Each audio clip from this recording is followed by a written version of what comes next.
दोस्तों नमस्कार, मैं रमनू सिंह।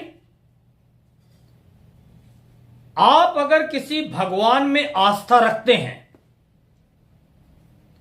भगवान में विश्वास रखते हैं,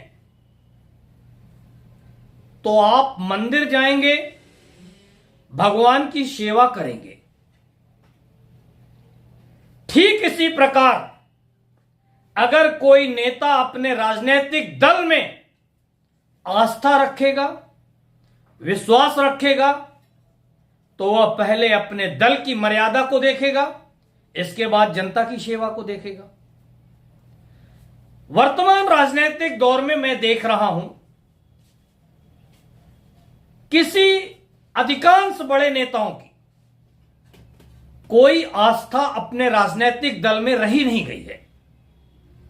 जब इन नेताओं की आस्थाएं अपने दल में नहीं है, तो फिर इनकी आस्थाएं जनसेवा में कहां से रहेंगी। हर नेता सिर्फ अपने पद, अपने कुर्सी की दौड़ में शामिल देखा जा सकता है। दो बड़े उदाहरण मध्य प्रदेश के देखे जा सकते हैं। कैलाश जोशी बीजेपी के संस्थापक नेताओं में से थे। मुख्यमंत्री तक बीजेपी ने उन्हें बनाया। उनके बेटे दीपक जोशी भाजपा की सरकार में मंत्री रहे, मगर उन्हें जाने क्यों ऐसा लगा, जाने क्यों उनकी आस्थाएं डगमगाई, जाने क्यों उनका विश्वास बीजेपी में घटा और वह कांग्रेस में चले गए। कांग्रेस ने उन्हें लोकसभा का टिकट नहीं दिया, कांग्रेस से उनकी आस्थाएं डगमगा गई। वह बीजेपी में वापस आने के प्रयास करने लगे।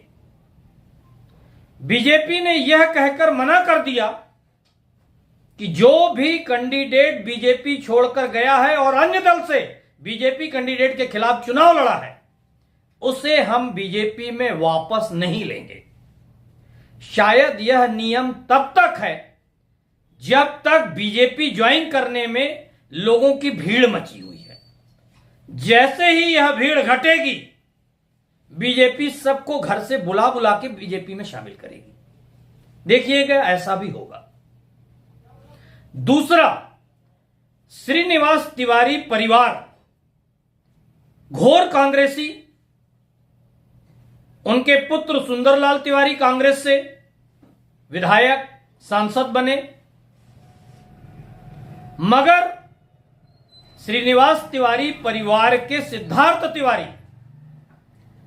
कांग्रेस की टिकट पर चुनाव लड़ते हैं और हार जाते हैं। उनकी कांग्रेस से आस्थाएं डगमगा जाती हैं, वह बीजेपी ज्वाइन कर लेते हैं। बीजेपी ने उनको विधानसभा का टिकट दिया और वह आज विधायक हैं। मैं सिर्फ आस्थाओं की बात कर रहा हूं।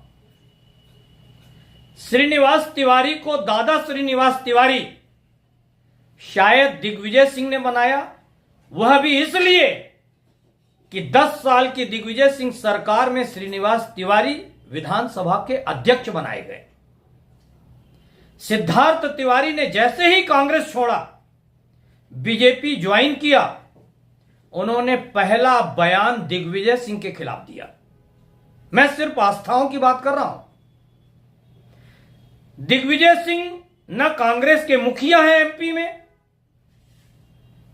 न उनसे कोई लेना देना। जब सिद्धार्थ तिवारी ने कांग्रेस छोड़ा, तो मध्य प्रदेश की कमान जीतू पटवारी के हाथ में। जीतू पटवारी के लिए सिद्धार्थ तिवारी ने एक शब्द नहीं बोला। कमलनाथ मुख्यमंत्री पद से हटे थे और कमलनाथ कमान संभाल कर चल रहे थे कांग्रेस की। अगर सिद्धार्थ तिवारी को कुछ बोलना चाहिए था तो कमलनाथ के लिए बोलते, लेकिन उन्होंने कमलनाथ के लिए भी कुछ नहीं बोला, क्योंकि दिग्विजय सिंह ने श्रीनिवास तिवारी को विधानसभा का अध्यक्ष 10 साल अपनी सरकार में बनाया था। इसलिए सिद्धार्थ तिवारी की आस्थाएं डगमगा रही थी दिग्विजय सिंह से। यह आस्था और विश्वास का सवाल है। ऐसे ही सिंधिया परिवार को देखा जाए तो मध्य प्रदेश में 2 बार कांग्रेस की सरकार सिंधिया परिवार के लोगों ने गिराई हैं, उपचुनाव करवाए हैं, दोबारा चुनाव करवाए हैं। विजया राजे सिंधिया ने अपनी राजनीति कांग्रेस से शुरू की। कांग्रेस की सरकार गिराकर वह भाजपा में शामिल हुई। माधवराव सिंधिया ने अपनी राजनीति बीजेपी से शुरू की, फिर वह बीजेपी छोड़कर कांग्रेस में चले गए। ज्योतिरादित्य सिंधिया ने अपनी राजनीति कांग्रेस से शुरू की, कांग्रेस की सरकार गिराकर वह भाजपा में चले गए। किनकी आस्थाओं पर विश्वास किया जाए? जब तक आपकी आस्थाएं आपके दल से नहीं होंगी, आप अपने दल के प्रति वफादार नहीं होंगे, तो आप मन से, दिल से, अपने सच्ची भावनाओं से जनता की सेवा कर ही नहीं सकते हैं। इसीलिए मैंने पहला उदाहरण भगवान से दिया कि अगर भगवान में आपकी आस्था होगी और आप मंदिर दर्शन करने जाएंगे तो आप उस मंदिर की सफाई भी कर सकते हैं, सेवा कर सकते हैं। मगर अगर आपकी भगवान में आस्था ही नहीं होगी तो आप कतई सेवा नहीं करेंगे। मेरा कहने का तात्पर्य है कि रोज कोई ना कोई नेता दल बदल कर रहा है, तो जो दल बदल करने वाले नेता हैं उनकी आस्थाएं जनता की सेवा करने की हो ही नहीं सकती। सिर्फ वह कुर्सी पाने और कुर्सी हथियाने के लिए ऐसा करते आ रहे हैं। मैं विंध्य का एक बड़ा नाम लेने जा रहा हूं, राजेंद्र शुक्ला का। राजेंद्र शुक्ला कभी युवक कांग्रेस के प्रदेश कोषाध्यक्ष हुआ करते थे। भाजपा में गए, भाजपा ने उन्हें आज डिप्टी सीएम बना दिया है। दूसरे दल से आए हुए लोग, या ऐसा कहें कि आयात किए गए नेताओं को सत्ताधारी दल के लोग कुछ महत्व भी ज्यादा देते हैं। अब इसके पीछे आप कारण देखिए तो मुझे तो सिर्फ एक कारण समझ में आता है कि आप में कमाने की कला हो तो आपको सत्ता की बड़ी से बड़ी कुर्सी मिल सकती है।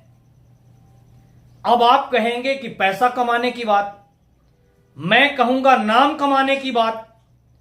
वैसे आप जो सोच रहे हैं सच वही है,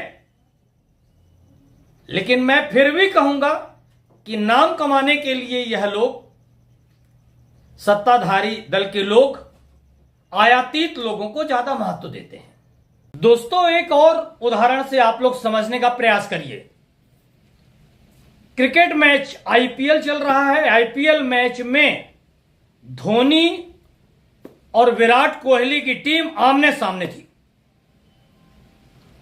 धोनी ने जब वो फील्ड पर उतरते हैं तो 3 बार अपनी बैट बदली, मगर अपनी टीम के लिए रन नहीं बना पाए और उनकी टीम हार गई।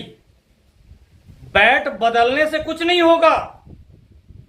आपको अगर जीतना है तो चौके छक्के मारने पड़ेंगे। अगर आप राजनीति में हैं तो आपको चुनाव जीतकर दिखाना होगा। बाकी पार्टियां बदलते रहने से कुछ नहीं होने वाला है। एक दूसरे पर आरोप लगाने से भी कुछ नहीं होने वाला है। आपको जनता का दिल जीतना पड़ेगा। जनता के दिलों को ही जीतकर आप चुनाव जीत सकते हैं। उसके लिए आपको मेहनत करनी पड़ेगी, उनके लिए काम करना पड़ेगा। फिलहाल कई नेता सिर्फ जातिवाद से भी चुनाव जीत रहे हैं, लेकिन जो जातिवाद से चुनाव जीत रहे हैं वह सिर्फ अपना परिवार और अपने परिवार के लिए सिर्फ काम कर रहे हैं।